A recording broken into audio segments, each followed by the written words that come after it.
মানে যদি এক নজর দেখা যায় মানে কতটা সুন্দর একটা জায়গা। সিঙ্গাপুরের আইকনিক স্থানের মধ্যে এটা একটা। মেরিনা বে যে শপিং কমপ্লেক্সটা আছে ওইটার পিছনের অংশ, এক পাশে এখানে নদী, তার পাশেই এই লুইস ভিটনের যে সম্ভবত এদের প্যাভিলিয়ন হতে পারে এটা।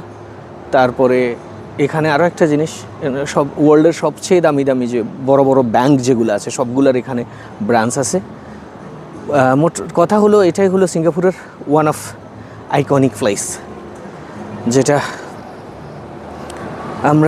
আমার হোটেল যে এরিয়াতে দিছে ওইটা আসলে ভিজিটার এরিয়া, কী নাম জানি ওই জায়গাটার নাম হলো, ওটা বেশিরভাগ ভিজিটাররা ওখানেই থাকে, কিন্তু এইটা হলো মেইন জায়গা, যেটা আমরা দুবাইতে যেমন দুবাই জুমেরা, দুবাই আমরা মেরিনা যে জায়গাগুলো বলি সবচাইতে ভিআইপি জায়গা, সুন্দর জায়গা, সিঙ্গাপুরের জন্য এটাও সবচাইতে ভিআইপি এমন সুন্দর জায়গা।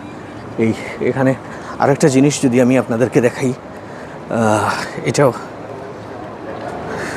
প্রচুর পর্যটক এখানে আসে, প্রচুর পর্যটক। আপনারা যদি দেখেন এগুলো সবাই পর্যটক, এখানে স্থানীয় মানুষ খুব একটা নেই, বেশিরভাগই হলো পর্যটকরা এখানে আসে, ওরা এখানে আসতেছে। তো